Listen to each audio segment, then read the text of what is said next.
So over the course of 20, 25 years, if a borrower makes continued good faith payments at the end of that time period, 20 or 25 years, the loan can be forgiven under the existing plan without the Biden modification.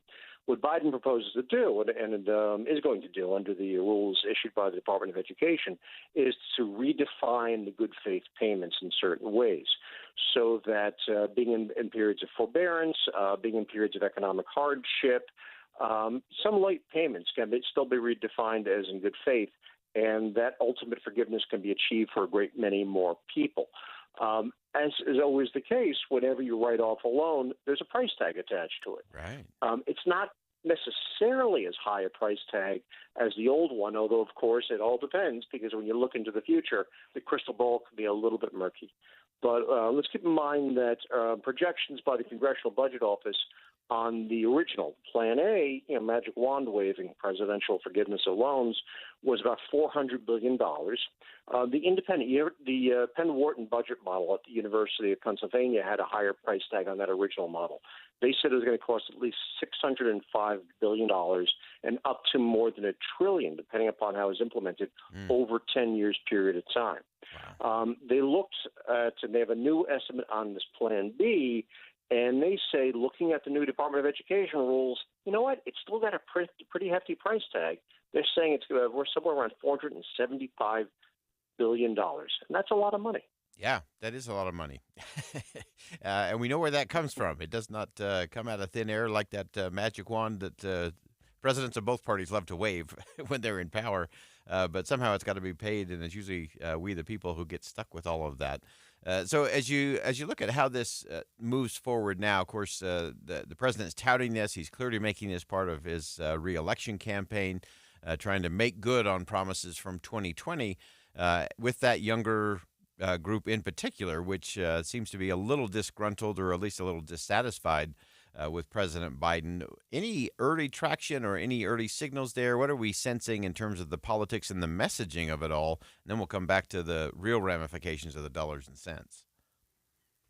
Well, the messaging, of course, loan forgiveness for those who took out loans tends to be popular. People like the idea that they won't have to pay back, tens of thousands of dollars that they borrowed. In terms of messaging, in terms of the legal ramifications, messaging is kind of hard to read sometimes. You like to think that people care about the debt that they're accruing and that they're handing off to their kids. I think there's a sense in recent years that the amount of money the federal government creates out of thin air, borrows, the amount of debt it runs up, has become so unreal that people have kind of lost their grasp on it.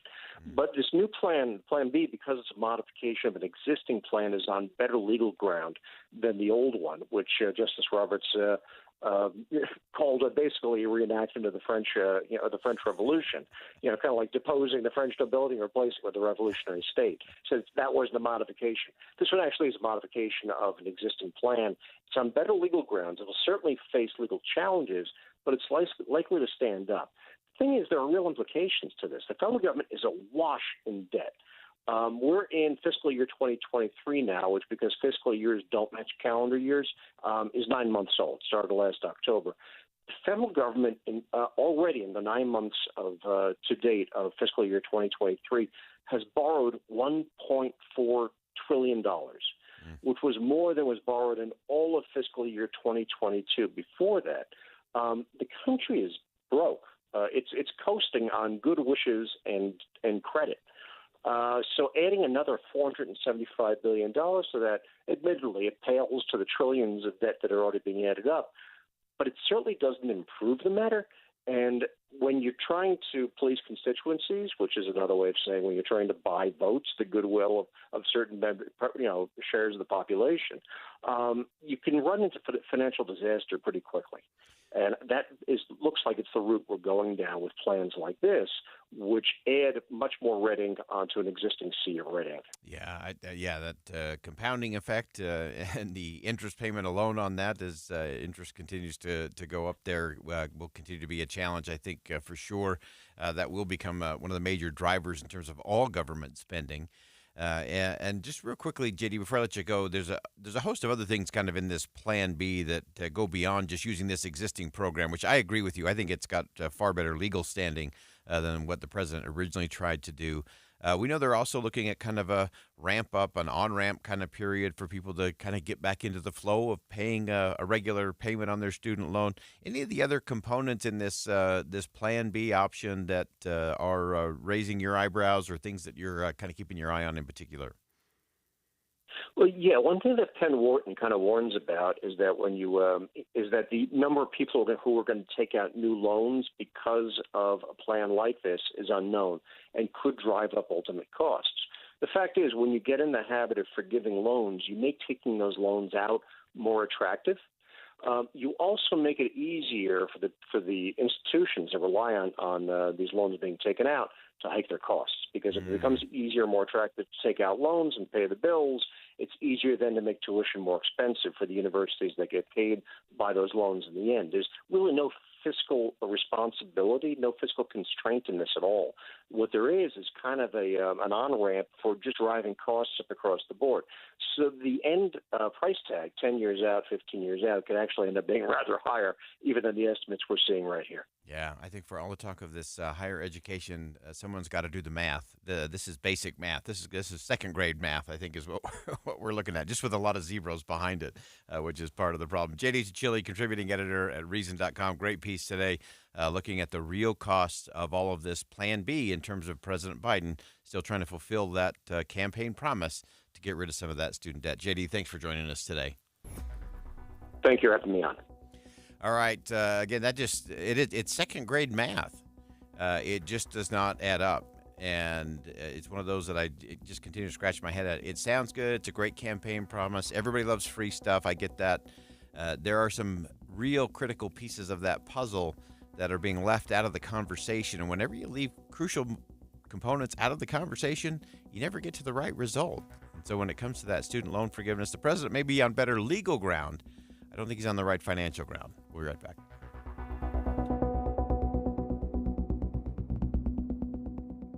Think again on Inside Sources with Boyd Matheson. The July heat wave. Triple digits are returning this weekend. Means we're all on fire watch. 54% of fire starts this year have been human caused. Stay updated on the risk of wildfire. Listen to Tim and Amanda mornings from 5 to 9 and Jeff Kaplan on the drive home from 3 to 7. Utah Fire Watch on KSL News Radio. Hi there, Tim and Amanda live today at NPS. We're at 1600 Empire Road in Salt Lake City, one of our favorite places. And right now I know it's your favorite place because you're watching a mom dress her little girl in a dress. In a beautiful emerald green dress, and she's twirling around, and she looks so gorgeous.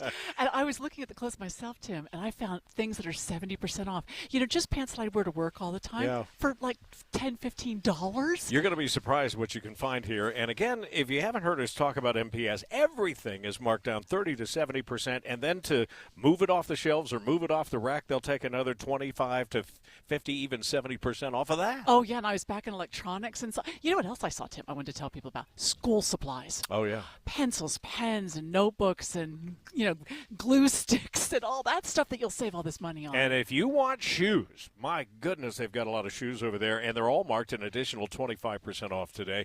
NPS, it's all name brand stuff. It's all brand new stuff, and you're going to save money on everything today. Again, we're at 1600 Empire Road in Salt Lake City. You'll also find them in Layton and in Orem. And we're live here outside the Perez family home, just waiting for and there they go, almost on time this morning. Mom is coming out the front door strong with a double-arm kid carry. Looks like Dad has the bags. Daughter is bringing up the rear. Oh, but the diaper bag wasn't closed. Diapers and toys are everywhere. Ooh, but Mom has just nailed the perfect car seat buckle for the toddler. And now the eldest daughter, who looks to be about 9 or 10, has secured herself in the booster seat. Dad zips the bag closed, and they're off. But looks like Mom doesn't realize her coffee cup is still on the roof of the car. And there it goes. Oh, that's a shame. That mug was a fam favorite. Don't sweat the small stuff. Just nail the big stuff, like making sure your kids are buckled correctly in the right seat for their age and size. Learn more at nhtsa.gov/the right seat. Visit nhtsa.gov/the right seat. Brought to you by NHTSA and the Ad Council. Guys, did you know your testosterone affects everything in your system, including how you feel and perform every day? Right now, Revive Men's Health Salt Lake City will check your testosterone for free. Knowing your T levels is the first step in understanding if you have low T. Your testosterone level impacts your energy, libido, sleep, weight, hair loss, mood, and even ED. Maintaining an appropriate T level can change your whole life. Most men start to see changes in their hormone levels in their 30s. Experience and results matter. So what are you waiting for? Get your T levels checked today by local, experienced, and trusted men's health experts. They've helped thousands of men since 2011. They're so confident they can help you, they even guarantee it. Call Revive today and schedule your free testosterone test, free exam, and free consultation. Call Revive Men's Health at 801-263-7777. That's 801-263-7777. Or visit ReviveMen'sHealth.com. With the 3 things you need to know this hour, I'm Britt Johnson. First, former Utah GOP Chairman Derek Brown doesn't think a lawsuit against Celeste Malloy running in the 2nd Congressional District race has any chance of winning in court. Second, Utahns prep for fireworks shows and celebrations for Pioneer Day, but be sure to check updated restrictions in your area. Third, presidential candidate Robert F. Kennedy Jr. facing accusations of making anti-Semitic and racist remarks after citing a false conspiracy theory that COVID-19 was targeted to certain ethnicities. Right now, it's 88 degrees and sunny in Salt Lake City. Back to Inside Sources on KSL News Radio. Get deeper insights on the news from Inside Sources. Well, if you've been following the news, an American soldier serving a rotation in South Korea crossed the border into North Korea this week. He was in the process of being sent back to the United States for an alleged assault, but instead he crossed the military demarcation line and was taken into North Korean custody. U.S. officials say they're still not sure exactly where he is. And we wanted to get into this in kind of a little different angle today, less about this particular soldier specifically, but more about this whole idea of defection. And what does that look like? Eric Scott's an associate professor of history at the University of Kansas. He's also the author of the forthcoming book, Defectors, How the Illicit Fight of Soviet Citizens Built the Borders of the Cold War World. Professor Scott, we appreciate you joining us today. Thank you, Boyd. Good to be here. So give us just a little bit of a perspective. This is something you've done a deep dive on. I don't know if this has ever been done before. In terms of really looking at defection, particularly looking into North Korea. Just give us kind of your backstory. What led you to doing this deep dive? Well, I started the book over 10 years ago, actually, and I really wanted to understand what defection was. It's a term we know. We've seen the spy movies, and we've read some of the novels about defection, and we've heard stories of some of the high-level people, ballet dancers, hockey players, and high-level KGB officials who fled from the Soviet Union. But I really wanted to go bigger than that and look at this as a global story, and also look at many of the rank-and-file people, ordinary people who fled from the Soviet Union and from the communist world throughout the Cold War. And so I did my research in over 5 different countries, 20 different archives to try to piece together the stories of these defectors, and was really surprised that many of them, rather than simply making clear-cut political choices, had very mixed motivations, as seems to have been the case with Travis King, the person who crossed over into North Korea, although we're still trying to figure out more about how and why he did what he did. Yeah, so important as we do piece that together. So in your research, Professor, kind of walk us through, I'm guessing there were probably sort of buckets of things. None would be monolithic and a lot of crossover, I'm sure. But what were some of those things that you found, and what were some of the complexities you found in those that defected? So defectors from the communist world really left however they could in many different settings. Some fled from foreign embassies. Some defected as soldiers. Some fled by jumping ship, and some even hijacked airplanes. So it was really a matter of opportunism as to where they could do it. In terms of their motivations, there are many different motivations, and what was striking is that it was both the U.S. side, but also the Soviet side that tried to piece together why they did what they did. And so one of the first things that would happen with a defection is that they would be interrogated and by the side that they fled to, but also the other side would try to piece together their past history to try to understand why they did what they did. When it comes to North Korea, I should say that the vast majority of defections are obviously from the north to the south. We're talking tens of thousands of people who have fled since the end of the Korean War in 1953. But there are these handful of people who fled in the opposite direction, who fled into North Korea. And North Korea is in many ways a holdover of the Cold War with its closed borders, so it doesn't really allow people out. Two of the soldiers that have fled in the past, two of the most famous, one was Joe Dresnok, who went absent without leave and was also facing disciplinary issues. The other was Charles Jenkins, who in his own account, drank 10 beers before fleeing over. So there's a real question about what their mental state was when doing this and why they did what they did. I think that's so interesting to try to connect all the dots on all of that. As you mentioned at the outset, we often talk about those coming into the U.S. And obviously a lot of athletes. In fact, I thought it was interesting just recently with the Cuba soccer team playing in a tournament here in the U.S. and the announcer just very casually noted that 3 of their star players were not playing in the game, and they said, "Well, we've sort of become used to that," and because there's usually 2 or 3 or 4 that end up defecting while they're in another country. But what have you learned in terms of kind of the psyche? Because clearly there's a danger component to that. There's serious consequences if it doesn't go according to plan. What else did you learn in that process? So it is a very risky game that they're playing, and it's much more complicated for someone like Travis King than it is for athletes crossing into the U.S. who really have a career waiting for them in many cases. The fates of defectors are really quite. There's some really dark stories of people having difficulty adapting, of people deciding to go back and then being trapped. This would be particularly the case in North Korea. If King announces that he's defected, it will be very, very hard for him to leave. And you have to wonder what the North Koreans are making of this.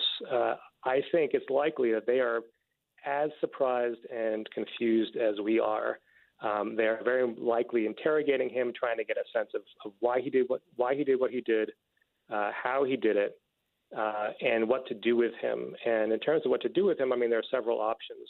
In the past, the North Korean state has tried to exploit this for propaganda purposes. So Joe Dresnok, one of the defectors I mentioned, starred in these North Korean films, both as himself and as a generic American character in these propaganda films. That's one option.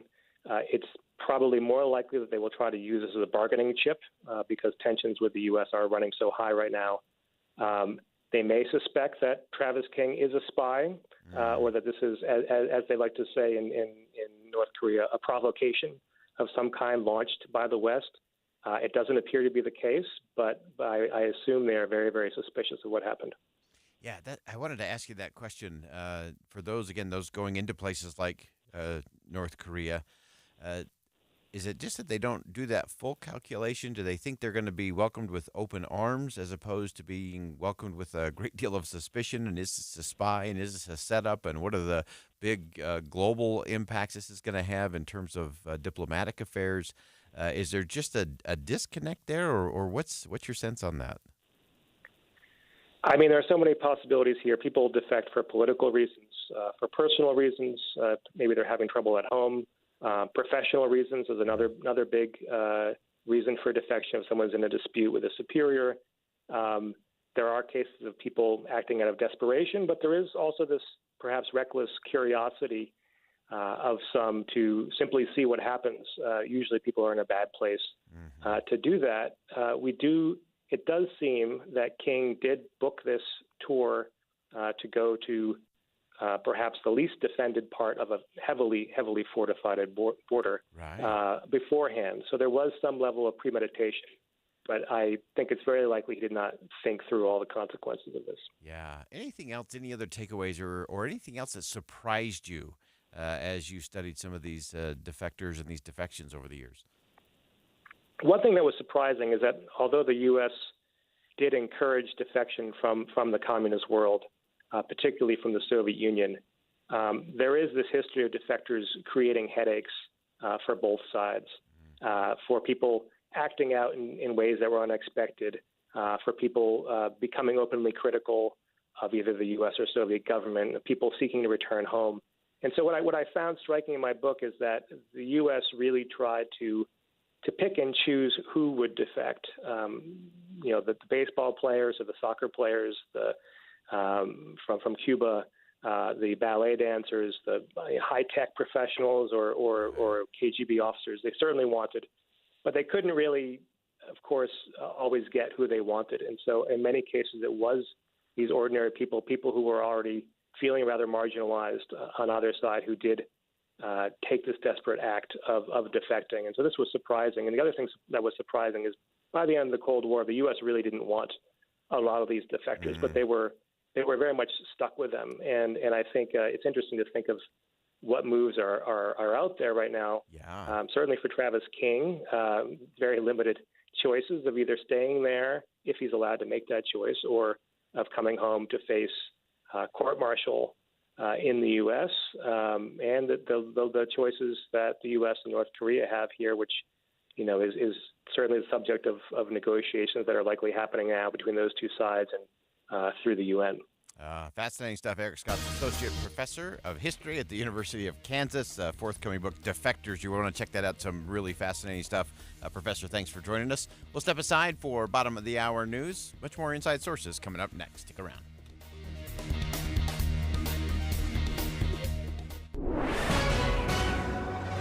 It's 1:30 at KSL News Radio. I'm Britt Johnson. KSL's top story this hour, a South Jordan man accused of having 20 pounds of explosive materials in his home back in 2020 has taken the stand today in his trial. KSL News Radio's Hugo Rickard-Bell has the details. The state has rested its case against 43-year-old Ryan McManigal, who faces 3 counts of use of a weapon of mass destruction and 2 counts of attempted murder. 3 years ago, police were serving a warrant at McManigal's home after people reported he had behaved threateningly and had guns, despite having 2 protective orders against him. When police arrived, they say McManigal opened fire on a SWAT team, but he surrendered once his gun jammed.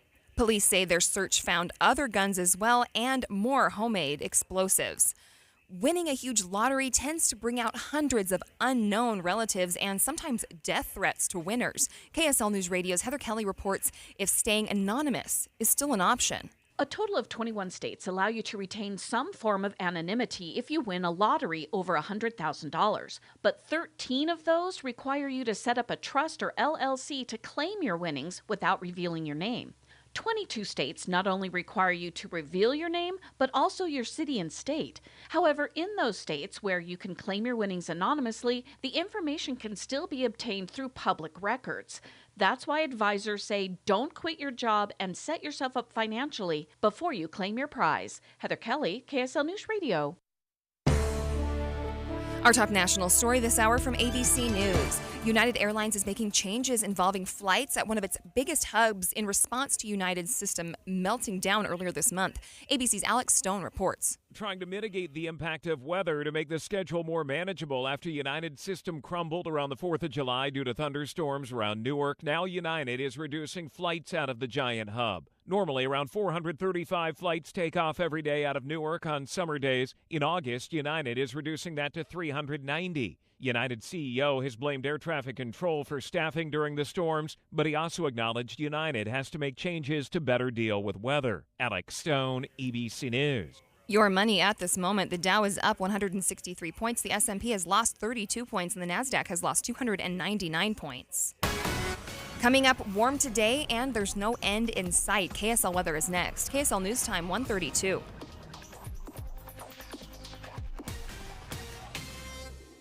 What do you need to hear in the morning to feel ready for the day? Important news that happened overnight, the traffic you'll hit on the roads. You'll be ready for your day with us. Join Utah's Morning News, 5 to 9 on KSL News Radio. Tim Hughes and Amanda Dixon back at the NPS store at 1600 Empire Road in Salt Lake City. We love talking about NPS, but being here, we get some inside scoop, don't we? We do, like furniture. Tomorrow and Saturday, go to your NPS store, because if you need anything, I mean couches or tables or end tables or whatever it is, they have, what did she say, 300 truckloads? No, 300 pieces. 300 pieces. But several truckloads they know are coming. That's it. And so if you need something, you'll save 30 to 70%. I mean, the amount, like that pair of designer slacks that was $160 and she said she got for $30. Is that what that was? It was $168, men's designer pants, and she bought several pair for $32. Oh, my gosh. And she also told us that right across the street at the industrial store from where we are here on 1600 Empire Road, they have racks and racks of clothing that they couldn't get on this side of the street in this store, and it's pennies on the dollar. She said there's lots of things that are marked $1 or $2. Yeah. Oh, I've seen it. I'm just looking through. Don't do your kids back to school shopping until you come and just check and see if you can find things here at NPS. You'll save a bundle. We're going to be here till 4 o'clock this afternoon, 1600 Empire Road in Salt Lake City, or find them in Layton and in Orem. Tim Jr. here from RGS Exteriors. I want you to know that it's the little things that count. Any remodeler can say they treat customers right when it comes to siding, gutters, windows, and exteriors. It's hard to know for sure. If a contractor uses cheap generic nails instead of super grippy ridge shaft nails for your siding, would you even know? If they use cheap $4 caulk to install your new windows instead of paying $9 a tube for the good stuff, could you tell by looking? It all comes down to the details and trust. At RGS Exteriors, we only do things one way, the right way. We never cut corners. We never skimp on details. We never do less than the job requires. That's why we offer our industry's exclusive 10-year everything guarantee. And it's why we have the happiest customers. If you need any gutters, siding, or replacement windows, call RGS Exteriors at 801-280-3110 or visit rgsutah.com. That's 801-280-3110 or online at rgsutah.com. Getting help with plumbing repairs is easier than you think. All you have to do is call Any Hour Services or schedule an appointment at anyhourservices.com. No one helps more homeowners than Any Hour Services. Traffic and weather together, brought to you by Granite Credit Union's high-yield savings certificates. Here's Ricky Meese. Lingering delays southbound I-15 in Box Elder County, where we have road work. Remember, a right lane of travel is all you have available as you're approaching Brigham City. So the delays will start after Honeyville and continue down to the Highway 8991 junction. We also have an abandoned vehicle blocking a lane of travel, I-80 at Redwood Road. The Utah Symphony's Deer Valley Music Festival in Park City features Ben Folds, Leanne Rimes, the Beach Boys, and more, going on now through August 4th in Park City at DeerValleyMusicFestival.org. Ricky Meese in the KSL Traffic Center. KSL weather, climbing temperatures as we head into the weekend. Today will be our lowest temperature in the 7-day forecast at 96 degrees for our high. Sunday could spike at 105 here in Salt Lake with a heat advisory in place. Right now it's 88 degrees and sunny at KSL News Radio, 102.7 FM, 1160 AM, and KSLNewsRadio.com, your all-day companion for news. Inside Sources. Inside Sources. America's voice of reason. Boyd Matheson on Utah's home for elevated conversation. Inside Sources on KSL News Radio. And he really didn't fight back against Prigozhin. He cut a deal to save his skin using the good offices of the leader of Belarus. That's the voice of the chief of Britain's MI6, Richard Moore, also known as C in the international community. He gave a rare speech in Prague earlier today. He gave the first confirmation from Western intelligence that Prigozhin, the boss of the Russian mercenary Wagner Group, cut a deal with Vladimir Putin after leading a mutiny, and that Putin was really cutting the deal to save himself. Richard Moore also went on to do an interview with Politico. The MI6 boss said even he was confused with Vladimir Putin's behavior following the mercenary mutiny leading towards the streets of Moscow. That particular Saturday when Prigozhin made his move, his sort of extended road trip through Rostov and approaching Moscow, it was extraordinary. If you look at Putin's behaviors on that day, Prigozhin started off, I think, as a traitor at breakfast. He had been pardoned by supper, and then a few days later he was invited for tea. So there are some things down that even the chief of MI6 finds it a little bit difficult to try and interpret in terms of who's in and who's out. We could just dissect that little snippet right there of 30 seconds and all the things that the MI6 boss said and didn't say as he was describing the road through Rostov on the way to Moscow. And by the end of the day, he was having tea and supper and a deal with Vladimir Putin that made even someone who is as knowledgeable on all these things as Richard Moore, as the head of MI6, said even he was a little bit baffled. He went on to say that Vladimir Putin is facing a lot of pressure from inside of Russia, within Russia, especially from other Russian elites. It also, I would say, he is clearly under pressure. You don't have a group of mercenaries advance up the motorway towards Moscow and get to within 125 kilometers of Moscow unless you have not quite predicted that was going to happen. So I think he probably feels under some pressure. Prigozhin was his creature, utterly created by Putin, and yet he turned on him. And that's always the important factor. We often say that it's not about who storms the castle, or in this case, who storms the Kremlin. It's who there is there to defend it. And it seems to be pretty quiet, starting with those Russian elites who were pretty quiet as Prigozhin marched his way towards Moscow. And now in the aftermath of all of that, one of the things that Richard Moore went on to say was that these deep fractures in Russia are actually a byproduct of the war in Ukraine, something that Vladimir Putin just simply did not foresee. It also, I would say, is a real indication of how Putin can't contain the impact of his invasion of Ukraine within the borders of Ukraine. And what we're seeing here is, if you like, the instability caused by the appalling casualties that the Russians are suffering on the battlefield, sort of bleeding back into the Russian body politic in a potentially destabilizing way. The boss of the MI6, this is such a unprecedented look behind the curtain in terms of British intelligence, what they know, what they have been tracking and watching, and obviously being there in Europe, it's very close to home to them. Not only in just dealing with Ukraine and Russia, but how it impacts all the other allies that they have in Europe. And so the behind the scenes of all of this is really interesting and very revealing. A lot of head scratchers, a lot of wow moments for me listening to all of this. And one of the things that the boss of the MI6 said relating to China also caught our attention. He actually said that China is complicit in Russia's invasion of Ukraine, and so is Iran.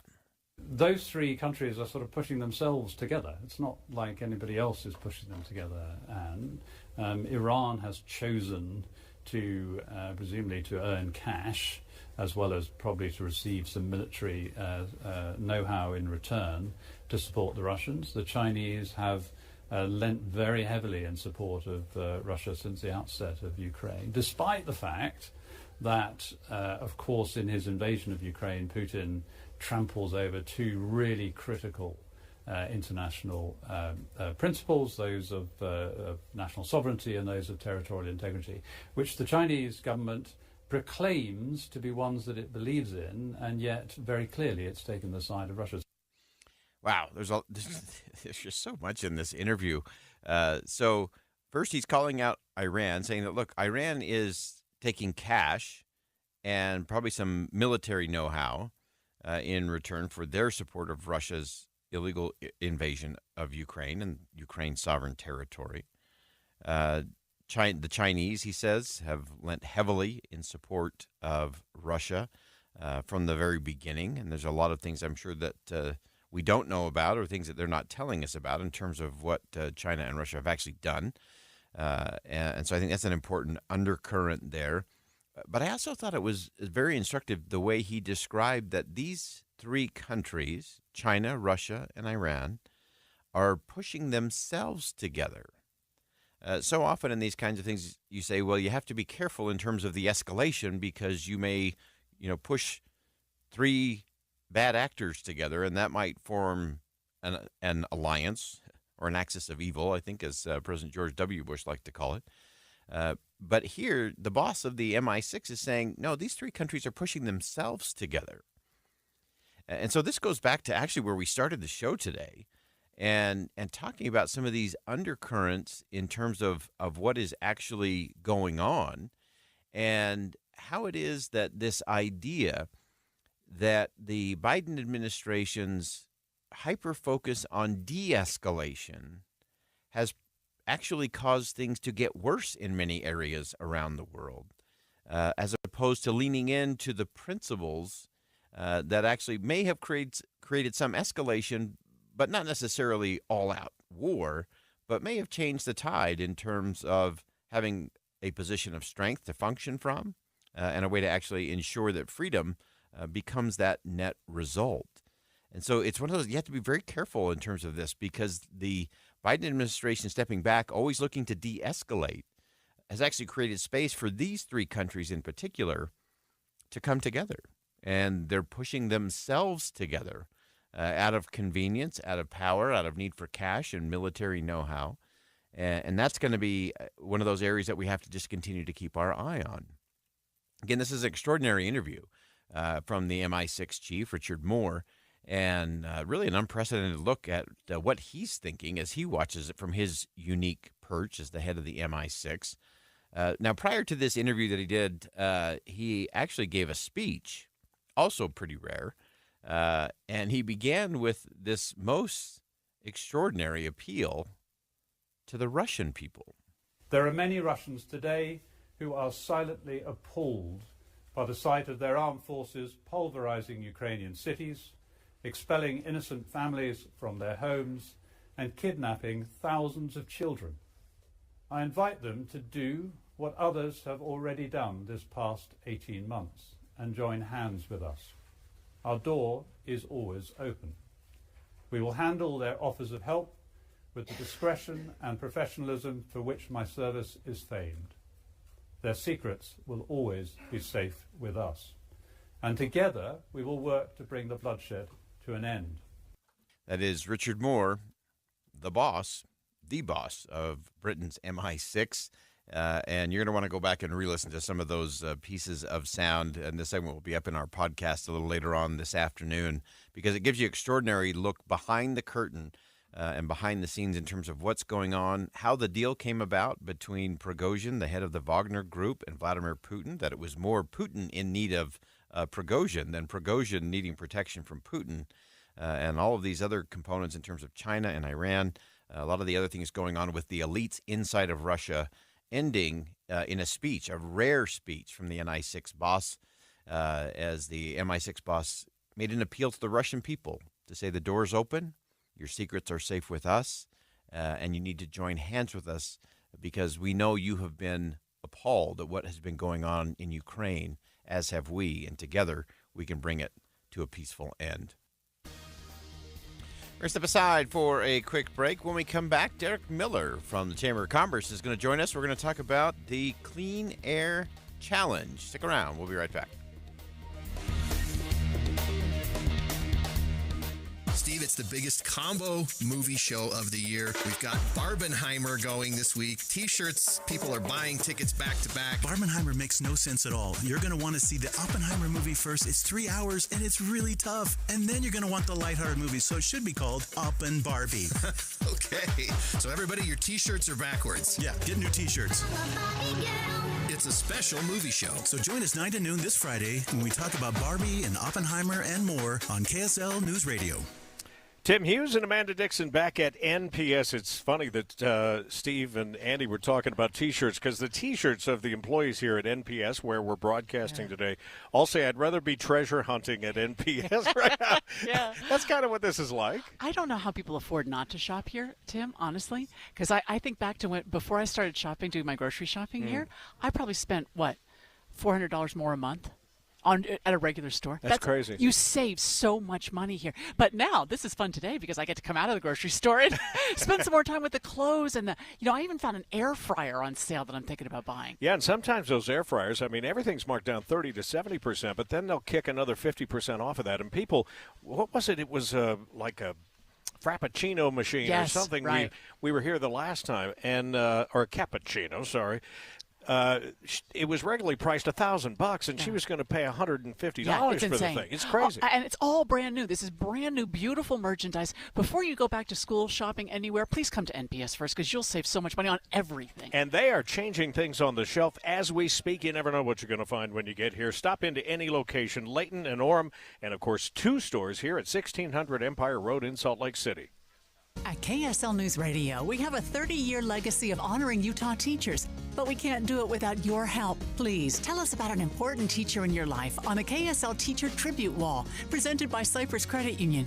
Each month, one lucky teacher wins a $500 gift card from Cypress Credit Union, a $250 gift card to Harmon's, plus season tickets to Hale Center Theater. Say thanks to your teacher today at kslnewsradio.com/teacher from Cypress Credit Union and KSL News Radio.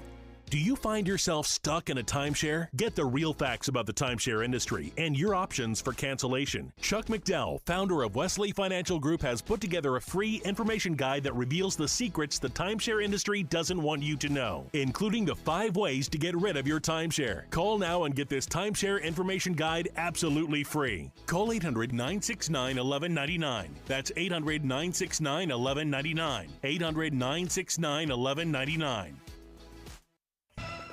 With the 3 things you need to know this hour, I'm Britt Johnson. First, the state has rested its case on Ryan McManigal, who faces charges of possession of a weapon of mass destruction and attempted murder. Second, winning the lottery can be dangerous, and only some states allow winners to be anonymous. Third, United Airlines is reducing flights out of their hub in Newark, New Jersey after the issues earlier this month. Right now, it's 88 degrees and sunny in Salt Lake City. Back to Inside Sources on KSL News Radio. Hear elevated conversation on crucial issues. Boyd Matheson on Inside Sources. When it comes to air quality, I think that's something that definitely unites all Utahns, that we all want clean air. We want to do that. We want to make a change. We want to protect the environment. We want to breathe better. But how we go about it sometimes is, I think, where we get lost in the shuffle just a little bit. Derek Miller, of course, is the president and CEO of the Salt Lake Chamber. The Salt Lake Chamber is partner of the Clean Air Challenge, and we want to get into that. And Derek, it's always great to have you back on the show. And just give us a little sense rolling into this. Where are we? There's been a lot of effort. There's been a lot of talk in different things, both summer, winter, in terms of our air quality. What's the status? What's the state of the air in the state? Well, Boyd, thank you. I appreciate you giving us some time to talk about this very important issue, and I like the way that you teed this up. In talking about it, something that we all care about, and it's something that we all care about because it's something we all need. In economics, talk about these shared resources or communal resources, and there's nothing that is more shared than the air that we breathe. And so it is something that we all need to be concerned about. And to your question about where are we, the good news for all of us is that our air quality is getting better. It's actually been getting better for quite some time. And the other thing that we all have to remember is that when it comes to air quality, it's something that we're always striving to get even better at. So we never rest on our laurels. We never say, we did it, we accomplished it, we reached our goal, we reached our destination. We always have to be focusing on doing things both as individuals and organizations to improve the air even more. Yeah, it is definitely not a destination thing. It's this has got to be a daily, ongoing thing for us, and I think the way that the state has gone about it, from both the government level and obviously the business sector is playing in. Individual citizens are doing their role. It is to me, it's the Utah model in action, which is why we have improvement. And so let's dig into it in terms of where we are this year in terms of the Clean Air Challenge for our listeners. Just kind of tee that up, what we hope to do, what you hope to see accomplished during the month. This is, you may remember, a number of years ago we had the challenge in the winter for obvious reasons. That's when we have some of our strongest and hardest air quality challenges, when we have those winter inversions. But a couple of years ago, we switched it to the summertime because we wanted to make the point that even though a day like today with beautiful blue sky, we still have air challenges, especially in the summer from the summer ozone. So we switched the Clear the Air Challenge to the summer, and in a nutshell, Boyd, what this challenge is to insert a little bit of friendly competition during the month of July amongst businesses and other organizations to get their employees involved. That's a powerful partnership. When you take employers and employees, that partnership working together can get some amazing things done in our community, always has.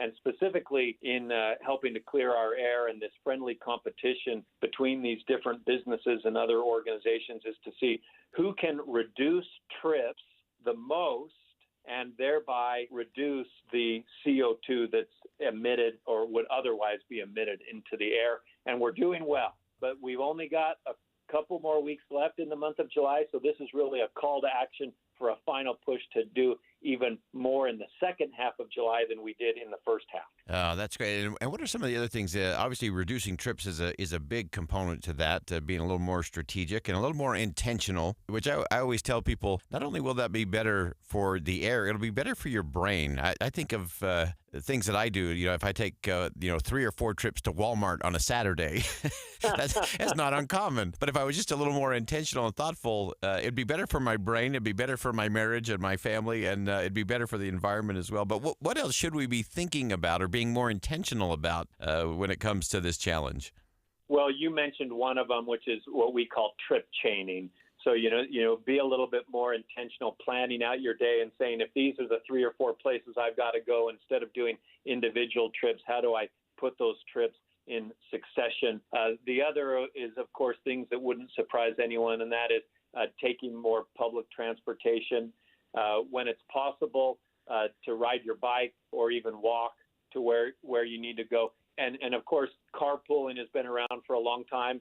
We see this increase of people being able to work remotely, and sometimes you'll see the messages on the freeway from UDOT that will say tomorrow's going to be a bad red air day, so think about working from home if that's an option for you. So there's a lot of things that people can do, but the number one thing that I always like to talk about is getting out of our habits. Breaking some bad habits and developing some new habits. That's what I love about the Clear the Air Challenge, specifically 1 month out of the year. It doesn't mean only do these good things 1 month out of the year. What it really means is try to break some old habits 1 month out of the year. And we believe that if you'll make that effort, then you'll find, that actually was really helpful. I preferred this method of getting to work, and so now that's something you can do throughout the year. Love that. That's so important. So give us kind of some perspective in terms of last year's challenge, in terms of what was accomplished, how you feel that went, and then anything you're really eyeing as we come down towards these last couple of weeks in July and the end of the challenge for this year.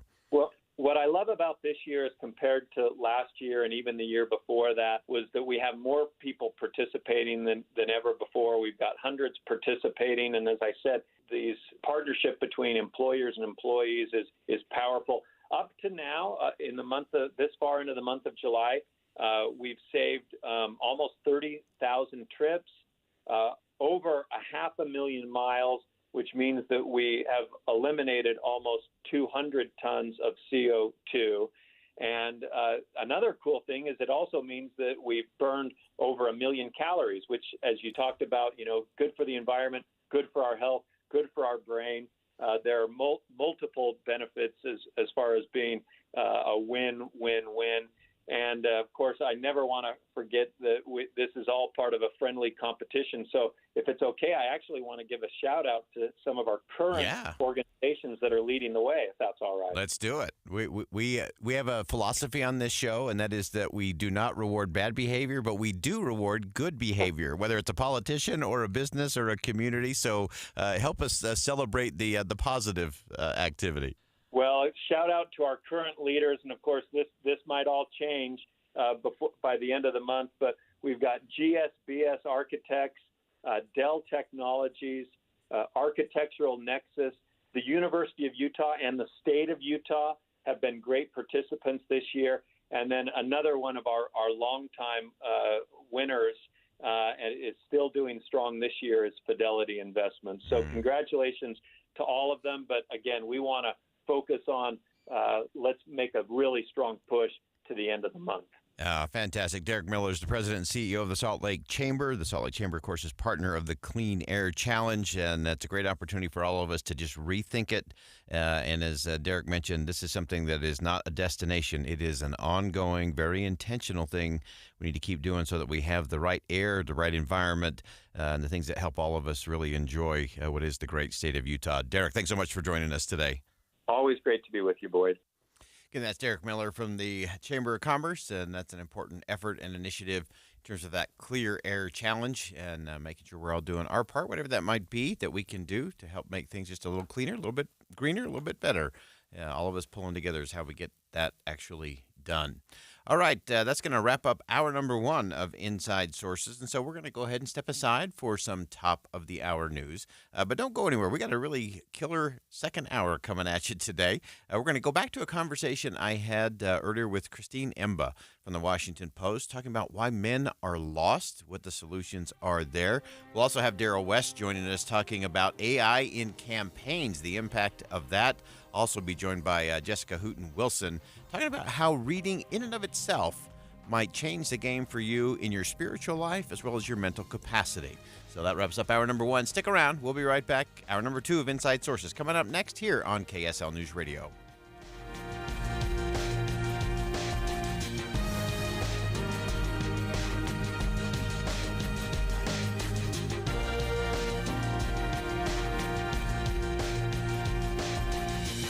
KSL FM Midvale, KSL Salt Lake City. Listen on the KSL News Radio app and in your car at 102.7 FM. KSL News Radio, your all-day companion for news. It's 2 o'clock at KSL News Radio. I'm Britt Johnson. KSL's top story this hour. It's not just Utah lawmakers who will get time with presidential candidate Ron DeSantis when he comes to Utah tomorrow. He'll also meet with Governor Spencer Cox. Then he'll head to a fundraiser being put on by Senate President Stuart Adams in Pleasant Grove. The energy policies of this administration have failed, the Biden administration. And we need leaders to be able to lead us out of high gas prices and high interest rates. And I'm hoping that the Republicans will do that. And I believe Governor DeSantis is the governor that can help do that. Governor Cox has been invited to that fundraiser, but it's not known if he'll attend. Officials have fireworks restrictions in place right now ahead of Pioneer Day weekend. KSL News Radio's Alexandria Bonilla reports. Ogden and Provo are among the cities with fire restrictions. Ogden not allowing open flames or fireworks east of Harrison Boulevard or from Monroe to the northern city boundary. Provo has 13 city parks dedicated to fireworks. Open flames are restricted on the Eastern Bench and Provo Canyon area, except in improved fire pits fitted with the fire ring.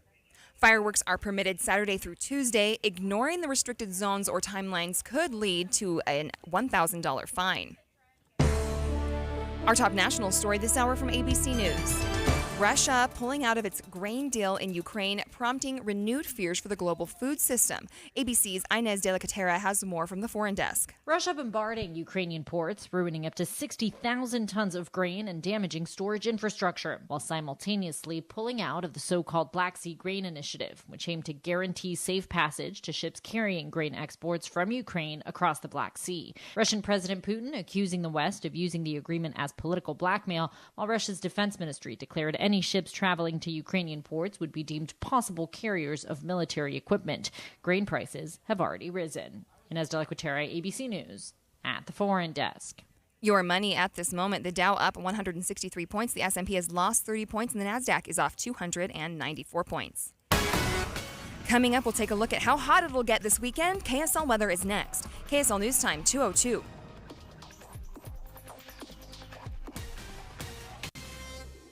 We have enough people running around Broadcast House at 4 in the morning to field a football team. Producers, reporters, the traffic team, and us. This is Tim and Amanda. Join us each morning from 5 to 9 on KSL News Radio.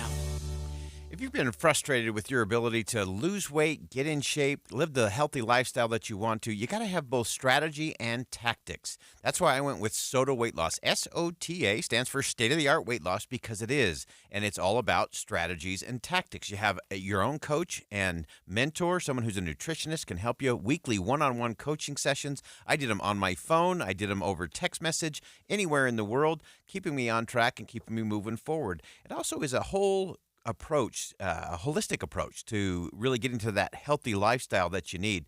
We tackle everything from emotional habits to behaviors associated with letting kind of the food get the best of you.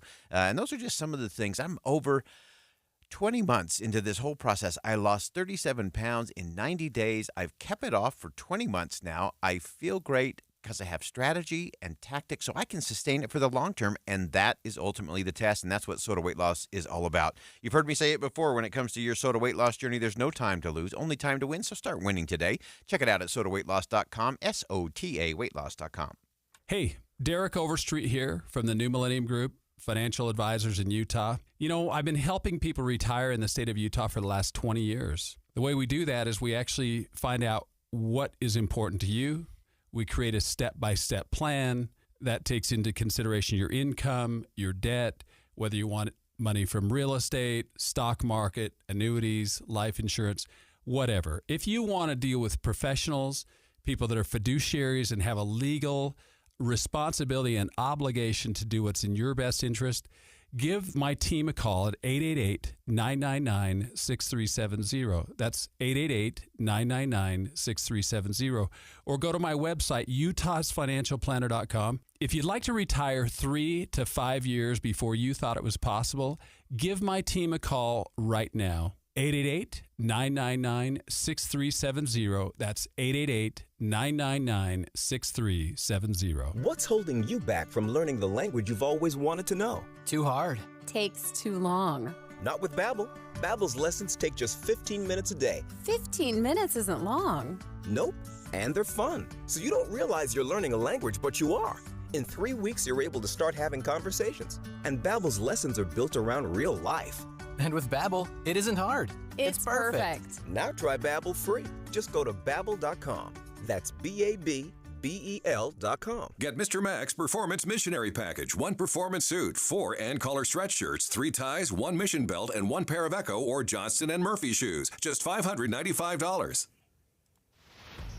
Traffic and weather together brought to you by Granite Credit Union's High Yield Savings Certificates. Here's Ricky Meese. Well, Salt Lake County freeways is still in really good shape. However, up north where we had construction and traffic down to 1 lane on southbound I-15 between Honeyville and the SR-13 junction at Corinne, those delays are starting to ease. They're opening up lanes of travel, so you should be moving and moving better soon. Fill up your bucket list in Box Elder County. History, recreation, and wildlife, along with excellent dining and shopping, await you. Find out more at visitboxeldercounty.com. Ricky Meese in the KSL Traffic Center. KSL weather, it's partly sunny and it's going to be a high of 96 degrees today. Now, it's just going to heat up from here. Tomorrow, we're going to hit 100, then 104, and then 105. There is a heat advisory in place starting Saturday and all the way through Pioneer Day. Right now, it's 88 degrees and partly sunny at KSL News Radio, 102.7 FM, 1160 AM, and KSLNewsRadio.com, your all-day companion for news. Inside Sources. Inside Sources. America's voice of reason. Boyd Matheson on Utah's home for elevated conversation. Inside Sources on KSL News Radio. We're going to go beyond some of the big-time headlines. In today's modern world, women are thriving in education, at work, in their personal lives. Still, much progress needs to be made, but they're thriving and improving. Wonderful achievement, and again, there's still a ways to go. The picture for men in this country is a lot less rosy. Many are losing themselves, not knowing what it means to be a man, not feeling welcome in society or that they have a place or a space. Is this a zero-sum game? Are we having the right conversations? Let's begin. Think you know the news of the day? Think again with Boyd Matheson on KSL News Radio. I am very excited about this conversation and thrilled to have joining us on the program today Christine Emba, a columnist for the Washington Post, focused on ideas and society. And Christine had an extraordinary op-ed, Men Are Lost. Here's a map out of the wilderness. I had a chance to hear Christine on one of the national cable news networks talk about this in some ways that I don't think we're talking about nearly enough. And Christine, welcome to Inside Sources. Hi, thank you so much for having me. So let's dive into your piece. I just think this is an extraordinary read, great research, incredibly well written. And let's start with just the premise. There obviously has been a lot of focus on women and making progress there. And while I'm one of those who thinks we still have a ways to go, progress nonetheless. But as you pointed out, the picture for men in this country, young men in particular, is not anywhere near, I think, what anybody would want it to be. Yeah, no, that's entirely right. To be clear, I am also on the fence, on the side that women have made progress, but that there is far more progress to be made. That said, it's interesting to see how, as women have advanced over the past 20 to 30 years, men, and especially young men, seem to be stagnating. So one statistic that I found very interesting that I mentioned in the piece is that now, for every 100 college degrees women earn, men only earn 74. Men are more likely to die of so-called deaths of despair from suicide, drug overdoses, or alcohol-induced illness. So out of deaths of despair, 3 out of 4 of those are young men, or are men. And then young men in particular, and especially working class men, are finding that their wages are stagnating on the job market especially, while women, of course, are seeing rising wages, in part due to just the fact that women have finally been allowed to enter the workplace over the past 40 years. Men have seen their incomes either stagnate or drop, except for at the very top. So there's this sense, especially I think among young men, that, you know, it used to be expected that a man could be a provider, a protector, that they had sort of a special role in American society. And now they're feeling a little bit lost. Yeah. There clearly does seem to be this identity crisis, and I love the way you frame this. I'm a guy with 7 sisters, a mother, a wife, 3 daughters, and 2 granddaughters, and so I've always been one to say, look, this is not a zero-sum game. We're approaching this all wrong. It's not either or. That's a fake fight and a false choice if ever there was one. But a lot of that fake fight or false choice has led to a lot of young men having that identity crisis that you describe. Right, absolutely. I mean, I say in the piece, and I think this is really important, that, you know, the sexes do depend on each other. Most women, most heterosexual women, I should say, you know, do in the end want to have intimate relationships with good men. And even if they don't, they want their brothers, their friends, their colleagues to have good lives. And at the same time, men want to be part of their communities, to have and support their families, friends, etc. So it's not zero sum. We depend on each other. And just because we are noticing that men are falling behind or stagnating in some ways, and if we decide to pay attention to that fact, that doesn't mean that we need to ignore women or turn back the clock on feminism. But one of the things that we are seeing right now is, in this moment of sort of confusion and role stagnation, there are some bad actors taking advantage of the vulnerability of young men especially, and taking that to really dark places. Yeah, and I think that's such it was one of my favorite parts of your piece was the fact that you went into this, because there are a lot of those, you said, that they're not relating to people, they're hiding in video games or pornography or hanging out in the basement, and so there is that withdrawal tendency. They are feeling lost. And so suddenly, if you have someone who is on your side, so to speak, or is going to kind of be the strong man to guide you or to lead you through, it does create a vacuum of things that I think leads a lot of young men into places that make it worse, not better. Absolutely. I mean, one of the things that I found in my research, one of the things that a number of the young men I interviewed told me, was that they felt like they were lacking role models for how to be a man, what masculinity or a good masculinity looked like. They didn't necessarily have strong relationships with their fathers or father figures. They weren't involved in sports or had coaches that they looked up to. And so they were seeking out instruction from the internet, basically, and they were finding these influencers. Manfluencers is the term that I used. And one of the most noticeable ones was Andrew Tate, who has also recently come back into the limelight because he did an interview with Tucker Carlson. But Andrew Tate, this masculinity influencer, is currently under arrest in Romania for sex trafficking. became one of these guys who so many young men looked up to for their definition of how to be a man. But the problem is that as a role model, the ideal of masculinity that he puts forth is totally amoral. It's incredibly antisocial. It says nothing about giving back to the community, about caring for the people in your life, for being responsible in any way in the broader world. But because this felt so many young men like kind of the only map to manhood they had, they just took it because something is better than nothing. Yeah, and it's such an interesting thing, and where all the debate comes from. You pointed out in your piece that even someone like President Barack Obama, who put forward a program that was really designed to help young black men, took a lot of heat for having something that didn't include women as well. And there's been a host of others.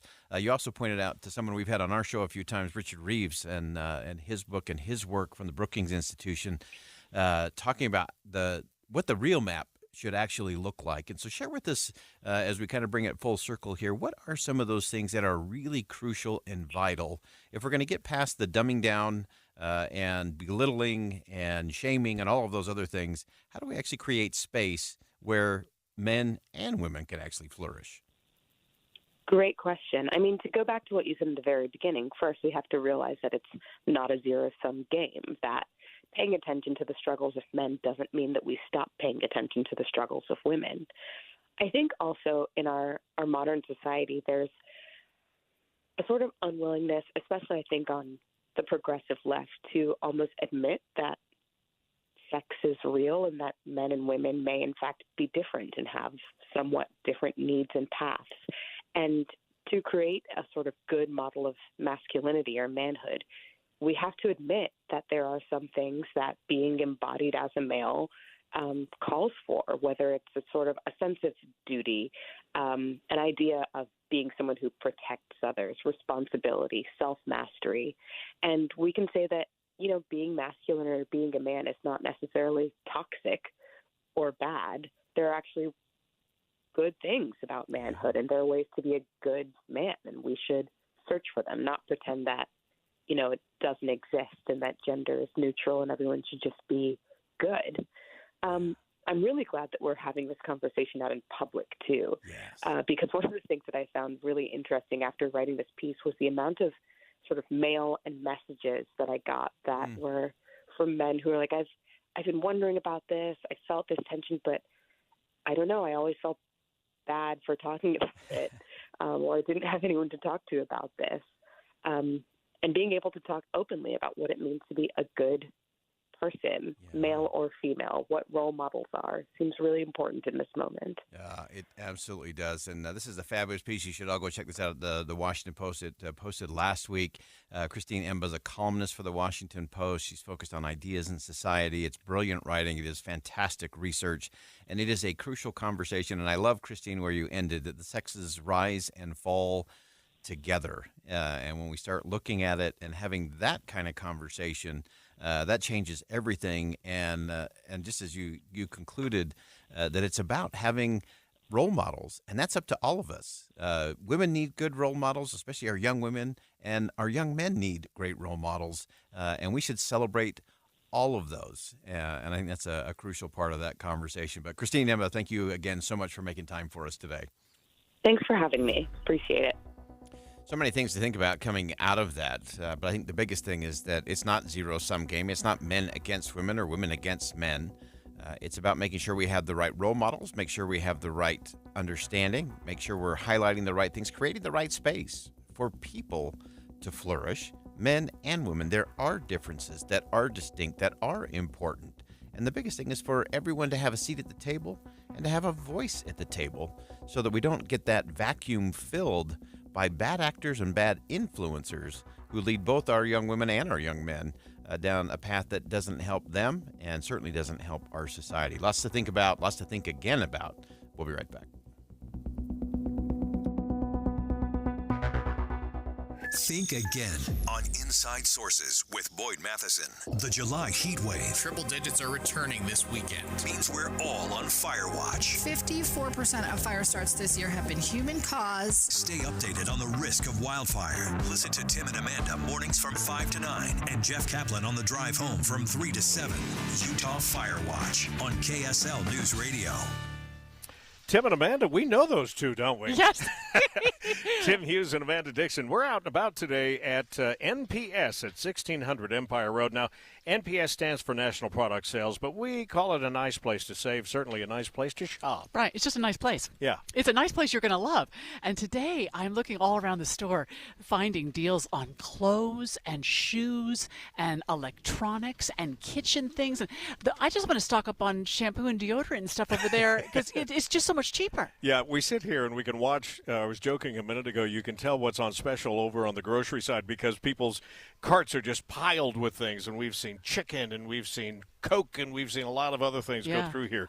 That's a pretty good indicator that you're going to make some big savings on those things today. Absolutely. It's 30 to 70% off the retail price every day. And then, of course, they take extra amounts off if they get a lot in stock. Like I was looking at clothes earlier today, and it was 70% off the already crazy low price. Yeah. It's just pennies on the dollar. And we heard today that across the street at the industrial store, they have moved some of their clothing over there because they didn't have room for it on this side.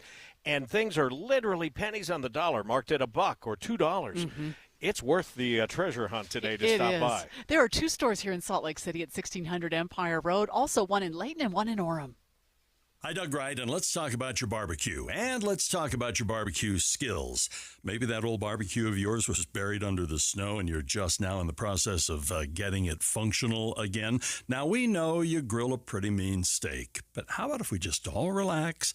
It's July. We've been doing a lot of celebrating lately. It's time to get into Ruth's Chris Steakhouse. Why not let them grill the perfect steak for you and for your family? Ruth's Chris Steakhouse, they have 2 locations, Hotel Park City and, of course, downtown Salt Lake City. A lot of people like to kind of mesh things together. They're going to a ball game, going to a movie, or they're going to go up hiking in Summit County in the Park City area. Well, they make the reservation for that evening at Ruth's Chris Steakhouse, and you're going to have the best steak you have ever had. And the desserts, the side dishes, the other entrees too. It's Hotel Park City and 275 Southwest Temple in downtown Salt Lake City. My brother-in-law died suddenly, and now my sister and her kids have to sell their home.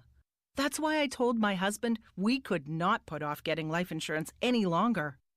An agent offered us a 10-year, $500,000 policy for nearly $50 a month. Then we called SelectQuote. SelectQuote found us identical coverage for only $19 a month, a savings of $369 a year. Whether you need a $500,000 policy or a $5 million policy, SelectQuote could save you more than 50% on term life insurance. For your free quote, call SelectQuote at 1-800-330-1991. That's 1-800-330-1991. Or go to SelectQuote.com. That's 1-800-330-1991. SelectQuote. We shop, you save.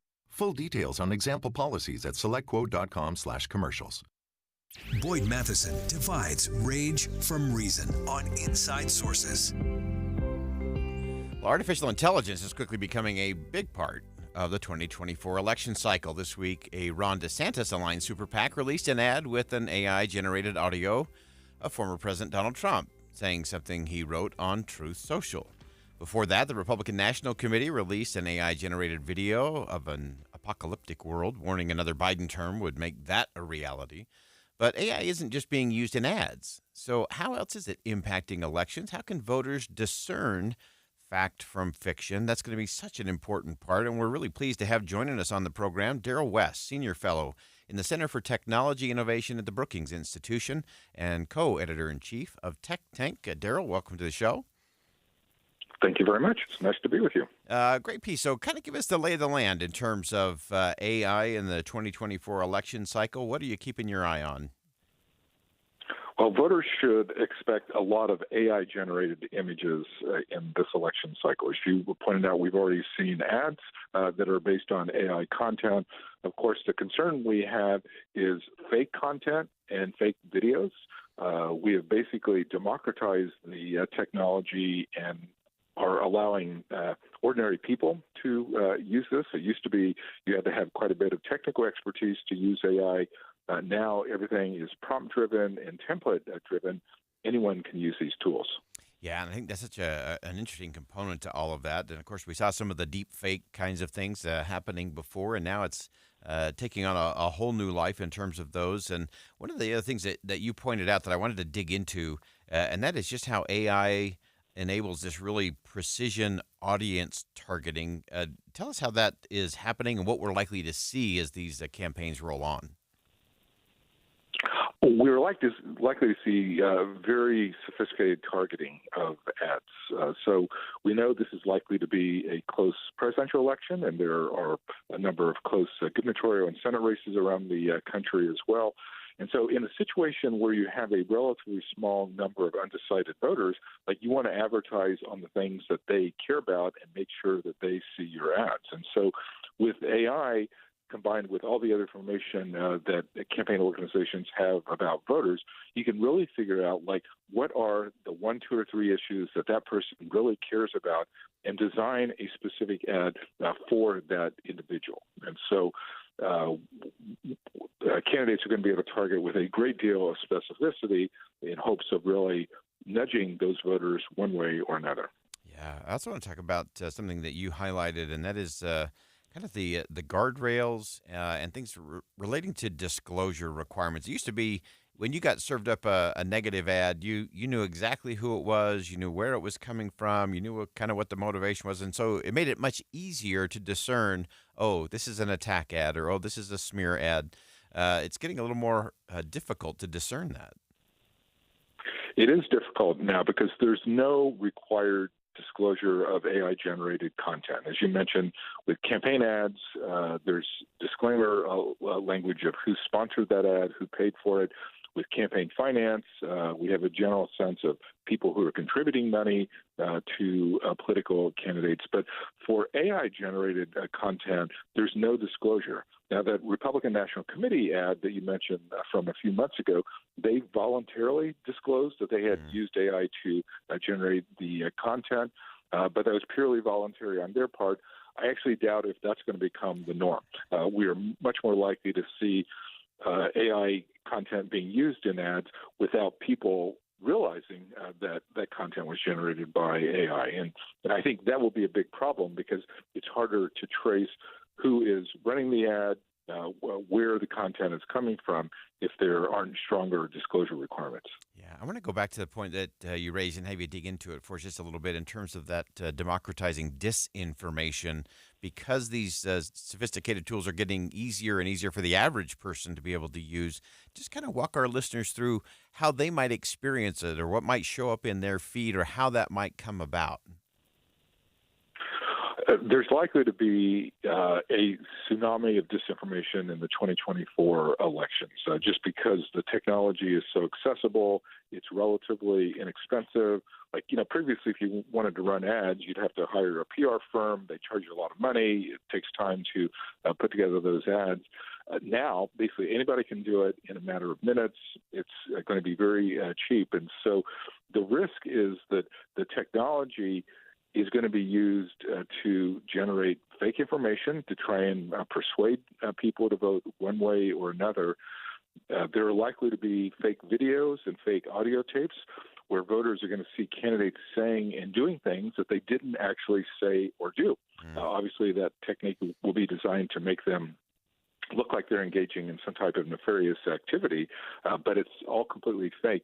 And it's going to be very hard for voters to distinguish real ads from ads with fake content. Yeah, and all of those technologies, as you point out, really enable those bad actors to monetize anger, fear, frustration, all of those negative base emotions on those hot button issues, often creating that fake fight, and usually a false choice is presented after that.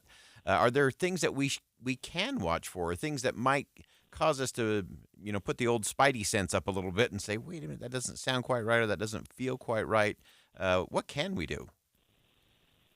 Well, voters should definitely be skeptical with information that they see coming out of this election. And so if something just seems a little off or not very believable or not very plausible, it probably isn't. We certainly encourage people to rely on multiple media sources, just on the idea that that's a better way to protect yourself if you're a voter, as opposed to just relying on one source. The technology is going to be used for all sorts of nefarious purposes in the campaign. Criminals are now using it for fraud. Like somebody could mimic your grandmother's voice and call you asking for money, and you're going to think it's your grandmother, even though it's completely generated by AI. So there definitely are a lot of negative uses out there, and people just need to be aware of the possible ways in which this technology is going to be misused. Yeah, and this is going to get bigger as we roll full on. I think once we get past Labor Day, it's going to get real intense for about a year plus as we get to that first Tuesday of November 2024.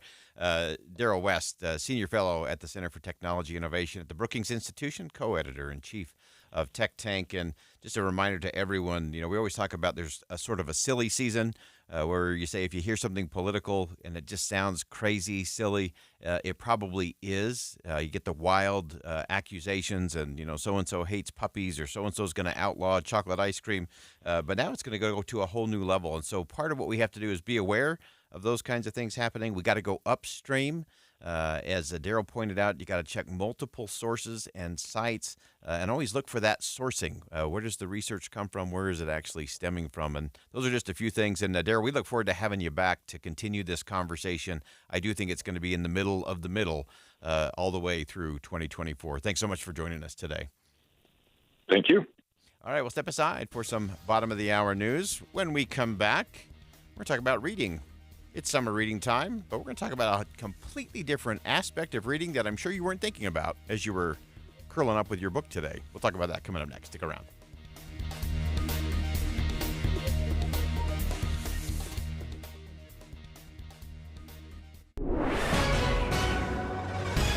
It's 2:30 at KSL News Radio. I'm Britt Johnson.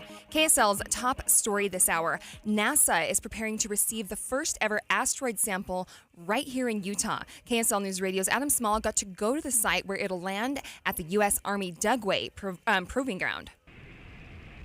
And liftoff of OSIRIS-REx.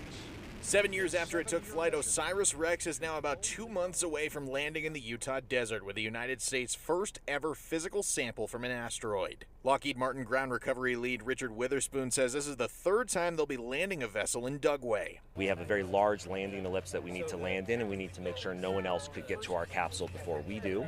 And should we have any issues where we don't land in our ellipse, the ground and airspace are protected. The capsule will bring back material from asteroid Bennu, made of material that formed around 4.5 billion years ago, around the time our solar system came to be. And scientists like Dante Loretto with the University of Arizona are hoping the sample sheds light on how the basic building blocks of life came to Earth in the first place and how humans came to be. We're addressing some of the most profound questions that humanity asks. Where did we come from, and are we alone? Adam Small, KSL News Radio.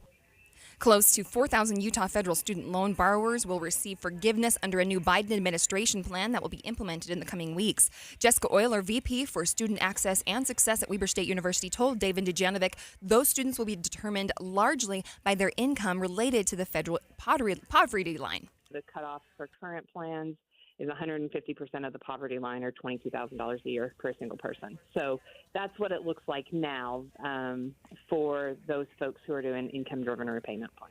The new plan comes after the Supreme Court said Biden's original loan forgiveness program was not authorized by Congress. Our top national story this hour from ABC News. Large parts of Europe still facing sweltering heat. ABC's Inez Delicatera has more from the foreign desk. A heat wave prompting Italian officials to put nearly all major Italian cities on red heat alert, with parts of Sicily and Sardinia being the most affected, and temperatures expected to reach their highest point on Wednesday. This comes after temperatures had already climbed to more than 104 degrees in some places, and as wildfires continue to tear through Greece and even Switzerland. Inez Delicatera, ABC News, at the Foreign Desk. Your money at this moment, the Dow in the green, 163 points. The S&P lost 30 points, and the NASDAQ is off 294 points. Coming up, taking a look at the holiday weekend weather. KSL weather is next. KSL News Time, 2:32.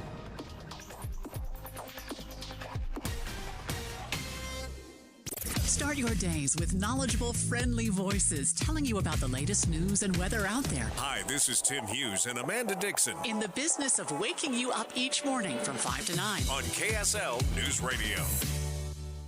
We need somebody to wake us up at 2 in the afternoon. That's what we need. It's Tim and Amanda broadcasting live today from the NPS store in Salt Lake City, 1600 Empire Road. We talk about the savings of 30 to 70% off, and I think a different way to phrase it is, how could you afford not to shop at NPS? It's true. I mean, I'm just going to stock up on the back-to-school items today, like the basics, like pencils and glue sticks and stuff, because 30 to 70% off. By the time I buy their back-to-school stuff, it's serious money. Yeah. But when I buy it here and I do some grocery shopping while I'm at it, I save so much. I don't know what I did before.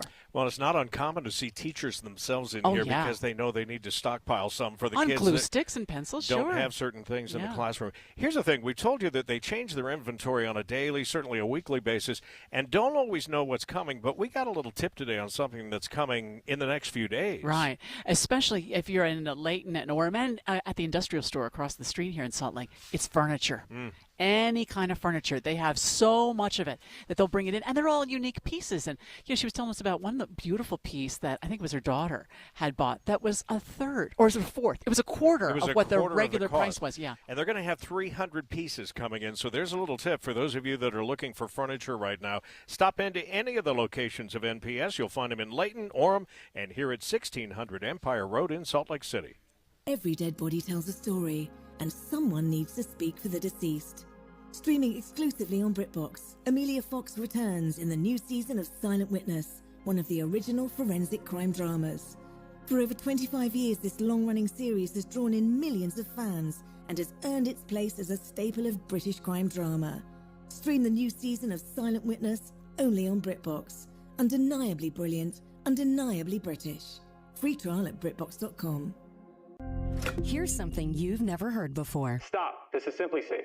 Introducing 24/7 Lifeguard Protection, only from Simply Safe Home Security. Now, monitoring agents can see and speak to intruders through our new indoor camera to help stop crime in real time and for fast police response. Get 20% off any new system with Fast Protect monitoring at simplysafe.com/radio. Advanced Home Security, 24/7 professional monitoring for less than $1 a day. There's no safe like Simply Safe.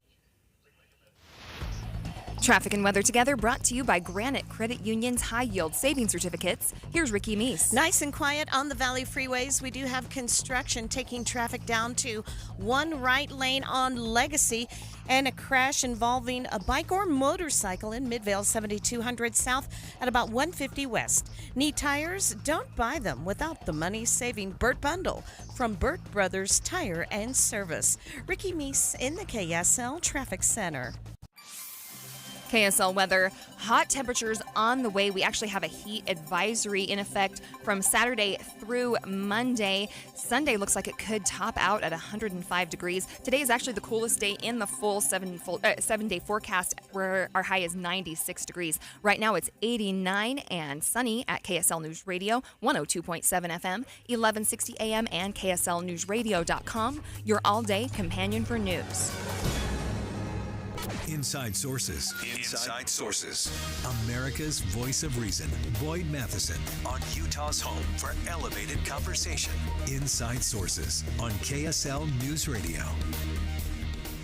For most people, we tend to read less after we leave our formal schooling in high school or from college. Life gets busier. Sadly, though, polling is suggesting that Americans are reading fewer and fewer books than they have in the past, and fewer kids are reading just for fun. I'm one of those who am convinced that we actually need more readers in this country, because I think great reading leads to great thinking, great writing, and connecting all the dots that we need to as a society. And it's not just that reading enlightens the mind, makes us smarter. As our next guest is going to point out for us, it can actually shape our souls in a different way, deepen our faith, and give us a better perspective of humanity, what's around us, and what's above us. Dr. Jessica Hooten Wilson is the Fletcher Jones Endowed Chair of Great Books at Pepperdine University. She's also the author of the recently published book, Reading for the Love of God, How to Read as a Spiritual Practice. And this is just great stuff. Dr. Wilson, welcome to the show. Yes, thank you so much for having me. So let's kind of start with kind of the state of the nation, so to speak, in terms of people actually reading less. Why is that? And then I want to get into this unique space that you've gone after. Well, there's a lot of things that distract us and compete for our attention, things that I think are easier, and we've kind of forgotten the purpose of reading. So if it's just about the process of information, then you can see why computers would compete for that, because they can process information faster. If it's about entertainment, well, then something like Netflix or streaming becomes a competition. But if reading is about formation, then maybe there's a different purpose for it that we should consider. Yeah, I love that you really begin your book by looking at this idea that, you know, whether you're just reading to get pure knowledge or whether you're just doing it as a hobby, a summertime read we often talk about, one of those pleasure indulgences that we have as we're on vacation or sitting on a beach. But you actually look at this in the lens of a spiritual practice. Tell us about that. Yeah, there's the human soul longs for things that are beautiful, and many of us can think of times where we've wanted to just maybe turn off our brains, and we've chosen media that actually drained us and caused us more stress or more anxiety, versus those moments where, okay, I'm stressed out, I'm going to open up a book and I'm going to read something beautiful and I'm going to read something true, and it lifts you up. So there is some spiritual practice that's happening there. There's something that's happening within the soul of a person that we recognize. And what I try to do in my book is I explain why that is and how we can have those experiences more often. Yeah, let's dive into that because I love the way you approach this in terms of how we approach reading actually makes a difference in terms of what we get out of it. It's not just a one-to-one, knowledge or joy or whatever it might be. There's actually more dimensions to it than that. Right. It's a lot about how we go about it. It's about our motivations, about what we're choosing. I mean, I think a lot of us know it's about content. You can't read an instruction manual and have a spiritual practice out of it. So, it does have to be literature. It does have to be something that lifts you up and gives you a higher truth to reach towards as well. Yeah, I think that's such an important part of that. You also get into this idea of why we read and how that might shape the way and the things that we actually get out of that reading experience. Yes. I mean, if you go into a reading experience, you choose a book and you're standing over it and you're just pulling it apart. You have skepticism towards the author, or you dislike the content. You think you don't like the subject matter, or you're already going to disagree. That kind of position above a text is not going to be a spiritual practice. But when we actually lift the text up, we assume first something good about the book, that it might have something to teach us, that we might walk away knowing something or loving something differently than we did before. Then we're actually going to receive from the text. We're going to receive in the same way that we do from art or music. We're going to receive a gift rather than standing above it, pulling it apart, and walking away empty-handed. I love the idea of looking at it as art or music. I often say the real important stuff is not the ink on the pages. It's the white space in between where the experience actually happens. And so how do we go about that? One of the things I know you address in the book is some people just kind of have that thing of, I'm not a reader, I'm not a great reader, and they kind of resist that. How do we get past that label or maybe that roadblock? I always tell people to get rid of the English teacher sitting on their shoulder. And we love English teachers, but they need to go away sometimes. Well, I was going to say, I have been an English teacher a lot of my life, and I think sometimes the ways that we've been taught certain subjects, we start performing. We have this anxiety about, what am I getting out of this? What am I supposed to, whatever we've been trained to read, what's the quiz going to ask me? Can I get it? And instead of just appreciating whatever you find and being comfortable and excited about what you find there, versus feeling like you have to find the right answer and that there's something that you're missing if you read a poem and you didn't, quote unquote, get it. Yeah. Right. But I think just being more humble than that, being more accepting of yourself than that, and almost saying, this book is like a person. Someone wrote this. I'm going to sit down. I'm going to listen to them. I'm going to hear what they have to say. and I'm going to appreciate what they're giving me. Yeah, I think having that curiosity and that willingness to have those wow moments of surprise and awe and wonder, and I wonder why they think that way. I wonder why they wrote it that way. To me, that's as fun as anything when I read is, wow, I wonder how they got to that sentence, because that's amazing. Yes, I totally agree. And then you just like meditate on just a word or a sentence, right? Not feeling like you have to come away with a summary or to make sure that you could like re-narrate the book for somebody else, or you're going to get all the facts right. You don't have to do all that. Yeah, and I love how you frame that in terms of just slowing down a little bit and not worrying. We're so caught up in, when did you finish the book? If it takes you a whole year to read the book, take a whole year to read the book. I still remember as a young man, I had a morning study as a missionary in Japan, 30 minutes. And I remember a morning where that was just filled with ideas and spirit and power and all of that. And I remember getting it done at the end. I closed the book and I thought, wow, I must have read 20 pages. And I opened it up and I had read a single verse. And yet I had gone on this journey and I had learned all these things. I have pondered and reflected and thought about so many different things. And it really is about reframing how we go about that learning and that reading if we're going to change and turn this not just into a process or a checklist or a, hey, I read another book. How do we get to that next? What's the next level for you? Yeah, I would say that, we have all these rules with reading that we can kind of let go of. We don't have to read certain things. There are going to be some books that are better than others for us. And so I think we need to think in terms of a diet. Like, are we eating healthy on a regular basis? And kind of goes with reading. Like, are we regularly reading well? But it doesn't mean that we have to have our entire diet is full of Brussels sprouts and we're shoving them down all the time. And, you're going to lose your love for reading if that's what you're doing. So I think in terms of more balance in our lives when we consider reading, we don't have to always have Brussels sprouts. We don't always have to read the things that are supposedly good for us that we don't always like the taste of. I think we also need to be drawn to certain, what do we love? What taste have we really grown an appreciation for? And why is that? And are there other books that are like that? We can read rather promiscuously, as Karen Swallow Prior says, or take the advice of people in our lives and their recommendations and read in a community of readers. And I think that will expand our reading taste as well. Yeah, I love that. I think that's so important. I know you come at this from a perspective of an Anglican. You talk about the word of God, even in the title.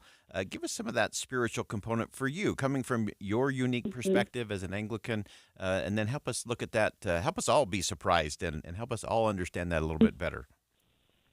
Well, so of course, from my background, I love reading. So I come at it from a place where I'm already predisposed to like what I'm talking about. And I know that's not everyone. But when you look at the scriptures, God creates with words. So there's some sort of special, this is going to probably sound not religious, but there's some sort of special magic in language, in words. And Jesus specifically calls himself the Word. And then the scriptures are constantly the Word, the 10 Commandments are the 10 words. So we're supposed to be eating and dining on these words, right? Scripture says, taste and see that the Lord is good. And the word for reading from the Latin is, and from the Old English, it goes back to this idea of picking things off the vine, of chewing on the words, of really eating them, digesting them. They become part of who you are. And we see that in the Eucharist, that it becomes part of us. And in the same way, I think there's this parallel practice of reading the words in the scriptures so they become part of our souls, that we digest in our souls, and then we pour forth from, right? So I think it should feed us in a similar way, and that's why it's a spiritual practice. I love that. Dr. Jessica Hooten-Wilson is the Fletcher Jones Endowed Chair of Great Books at Pepperdine University. She's the author of the recently published book, Reading for the Love of God, How to Read as a Spiritual Practice. And regardless of your faith tradition or what point of the compass you're coming from, think about reading in a little different way. This book does that. Again, regardless of your faith tradition or non-faith tradition, this will just make you think different. It will feed your soul.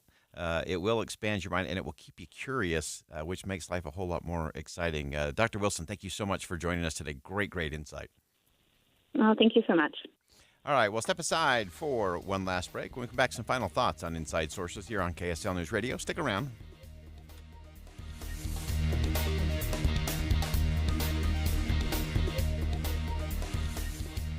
It's the biggest combo movie show of the year. We've got Barbenheimer going this week. T-shirts, people are buying tickets back to back. Barbenheimer makes no sense at all. You're going to want to see the Oppenheimer movie first. It's 3 hours and it's really tough. And then you're going to want the lighthearted movie. So it should be called Oppen Barbie. Okay. So everybody, your T-shirts are backwards. Yeah, get new T-shirts. It's a special movie show. So join us 9 to noon this Friday when we talk about Barbie and Oppenheimer and more on KSL News Radio. It's funny, we were just talking about the movie show because Doug's final program was right here where we're sitting at the NPS today. Hi, everybody. Tim and Amanda, and what a day we're having. We are having such a great day, and Julie is here. Hello, Julie. I'm so excited you guys are here. I was elated. We have met so many nice people today. So many. Your employees and your customers are wonderful. We have really great customers and really great employees. We're fortunate. Tracy tipped us off about clothing, that you have a massive amount of clothing that, matter of fact, you had to find space in the industrial store for. Give our listeners some of those prices. It was just a special buy, and so we have, like, the shoes are $10 a piece. The clothing is $5, and then we have other things that are like $1. And what kind of clothing are we talking about? Oh, all sorts of things. We have dresses, anything you can imagine, shirts, clothing for men. All brand new. All brand new. And brand new. Still in packages. Still in packages. Oh, my gosh. Yeah. I saw a mom buy one of those fancy dresses for her daughter today, tried it on right here in front of us, twirling around. And when I saw the low price on that dress, because no way could you afford a dress like that anywhere but here. Yeah. We have great prices here because we're always 50% off for retail. Yeah. And then more on the clothing. And they'll move things out with another 50% off, the 50% or the 70% on garden supplies, shoes. We already talked about kitchenware, glass cases in the kiosk, 50% off fashion jewelry. My goodness. Thank you. Yes. Thank you for helping our families meet our budgets, Julie. I don't know what we do without you. Hey, we are just that. It was what my parents' dream was, is to help other people on this. So it makes them happy. You're making that dream come true for many. Leighton, Orem, and 2 stores here at 1600 Empire Road in Salt Lake. With the economy the way it is, you're probably staying put. So invest in your home, your number one asset, with beautiful custom replacement windows from Advanced Window Products. They're a local Utah company building beautiful vinyl framed and insulated double pane windows for 37 years right here in Salt Lake City. Advanced Window Products will save you money on your energy bill. Get security features to keep your family safe. And at Advanced Window Products, it's all custom. And the best part? They're local. They build the windows, they install the windows, and they guarantee them for life. So there's no middleman markup. You save on the highest quality windows in Utah. Plus, Rocky Mountain and Dominion offer rebates. For a limited time, they offer 60-month 0% financing. And right now, get $2,000 off 10 windows or more. They're working 8 weeks out. So make the call now. Advanced Window Products, 801-850-9100. That's 801-850-9100, or visit AdvancedWindowsUSA.com. Experienced buyers know the name Tiffin. They also know where to buy one, General RV. And during our Tiffin Motorhome Day sales event, these folks know they could save thousands. And so can you. From July 19th through the 22nd, you can get up to 40% off any Class A Tiffin motorhome. Plus, we've got the lowest prices in years. Yes, big motorhome savings are happening now, only at General RV in Draper off I-15. Hey, this is Chris with JCW's. Drop in for one of our delicious gourmet burgers made with 100% choice Grand Chuck. We're in Lehigh, American Fork, Provo, South Jordan, and Harriman. JCW's, quality and a lot of it. Back in the day, a shoemaker was called a cobbler because the stone you walked on was called cobblestone. Or was it the other way around? But before you can walk on cobblestone, you have to lay it down. Of course, you can also use cobblestone in your garden or park strips, or, well, you get the idea. But where do you get good old-fashioned cobblestone? The dirt bag. Imagine the things you can do with it in your yard and garden. If you have an imagination, the dirt bag has what you need to bring that dream to life. Rock mulch? How about 11 different rock mulches? Playground chips for the kids? Yep, the dirt bag. For topsoil, sod, bark mulches, and pathway material called chat, the dirt bag. And with a dirt bag, your garden and yard you have in your imagination can be delivered right to your driveway. Or you can pick it up in bulk yourself. There's a reason everyone loves the dirt bag. Find out what the dirt bag can do for you at thedirtbag.com. Thedirtbag.com. You thought there'd be a real estate crash, didn't you? And you thought you'd be able to buy a house for less money and at a lower interest rate, right? Sorry, the crash didn't happen. You see, there's a shortage of homes in Utah and Idaho, and that's why prices are stable or even going up 5 to 10%. If you keep waiting for the crash, it's just going to cost you more money. That's why you need to get a hold of Rick at loansbyrick.com today. If the going interest rate is 6 to 7%, don't panic. In the next 1 to 2 years, Rick will probably be able to help you refinance your home mortgage below 5%. If you find your dream home, don't wait. Today's interest rate will not be your forever interest rate, and home values will go up. So if you wait to buy it, it will cost you more money in the long run. Here's the guy who can sort it out for you. Rick at loansbyrick.com. Call or text Rick at 801-809-SAVE, 801-809-SAVE, or click loansbyrick.com. Rick Kirschenbaum, NMLS 241179, and Vintage Lending, NMLS 287106 are equal housing lenders. Some restrictions apply. Getting help with electrical repairs is easier than you think. All you have to do is call Any Hour Services or schedule an appointment at anyhourservices.com. No one helps more homeowners than Any Hour Services. With the 3 things you need to know this hour, I'm Britt Johnson. First, close to 4,000 Utah federal student loan borrowers will receive forgiveness under a new Biden administration plan that will be implemented in the coming weeks. Second, NASA is preparing to receive the first ever asteroid sample right here in Utah. Third, a heat wave is prompting Italian officials to put nearly all major Italian cities on red heat alert, and wildfires blaze in Greece. Right now, it's 89 degrees and sunny in Salt Lake City. Back to Inside Sources on KSL News Radio. Hear elevated conversation on crucial issues. Boyd Matheson on Inside Sources. Welcome back to Inside Sources here on KSL News Radio. It's great to be with you today. As always, I am Boyd Matheson. As we round out the program, I actually want to go to something I read today that really has had me thinking throughout the day. And it's actually something that I receive on a pretty regular basis, an update from the Rabbi Lord Jonathan Sacks Legacy Foundation. And they shared a kind of a humorous little story. On the back in 2012, when England was celebrating the Diamond Jubilee of Queen Elizabeth, there was, of course, big celebration. All the different groups and entities from around the country went to Buckingham Palace. And there was a really interesting and a little bit awkward moment when the Board of Deputies of British Jews came before the Queen and presented a little speech. Vivian Weinman delivered the address, and at the end, she gave a very traditional Jewish blessing for the occasion. She wished Her Majesty well until 120. And the Queen was a little amused, but a little perplexed in terms of what that actually meant. She asked Prince Philip at the time what that absolutely could have meant. And it actually goes back to Moses. So it says back in Genesis, Moses was 120 years old when he died. It says, yet his eyes were undimmed and his strength undiminished. And so that was the blessing that they were giving to Queen Elizabeth, that not only would she live a long life, but more importantly, that her eyes would be undimmed and that her strength would be undiminished. And so there's kind of 2 components to that. We often talk about growing old, but how do you grow old while staying young?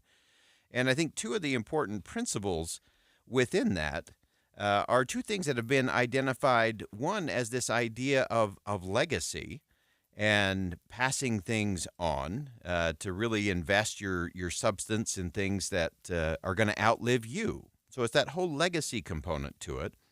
And the other is this idea of being the keeper of meaning. In other words, wisdom. We often look to that, and many societies value the wisdom of the elders, the older generation. It's something we're really losing in our society today, and we lose a lot when we lose that. But it really comes down to this idea that was really kind of Moses' special gift, was that he had this idea that he was going to leave this legacy. He was going to do these things that were going to outlive him, and then that he was this keeper. He was a keeper of that wisdom, of those things that are really important. And as you grow older, if you don't have those 2 things going, it's easy to get tired. It's easy to run out of gas. It's easy to become cynical if you're not learning and growing, if you're not continuing to look forward, not just look backward. If you're just rocking on the front porch, or you're constantly looking in the rearview mirror and talking about what was rather than what is or what's next, it's easy to get bogged down in all of that. And so I think those two components are really important: legacy, and then really being that keeper. That keeper is such an important part, I think, of aging. That wisdom and sharing that in meaningful ways, I think, matters. One of the things that I have observed right here in the state of Utah with President Russell M. Nelson, president of the Church of Jesus Christ of Latter-day Saints, who will turn 99 in September. And it has been said on many occasions about President Nelson that the older he becomes, the more obsessed he becomes with the future. That's a fascinating thing to think about. A lot of people, as they get older, spend more and more time thinking about the past, looking backward. President Nelson seems to be 100% focused. He doesn't have time for the past. He's got to deal with now, and he's creating what's next. And that's an important thing that keeps us vibrant, that keeps us learning, that keeps us engaged and growing, rather than becoming stagnant. And the other thing that happens is when you stop learning and growing, when you stop having wow moments, when you stop finding awe and wonder in your days, then you do start looking backwards. And you lose all that energy. And most people, as they age, do run out of energy before they run out of opportunity to make a difference. Some people, the greatest work they do in their entire lives happens late in life because they're still engaged. They haven't started to coast. They haven't started to just look backward and remember when. They're looking forward, and they're thinking about what's next and what they're going to build that's going to outlive them. We talked earlier in the week about aging, and I think this is a crucial component to it. I think the description of Moses in Genesis is actually right.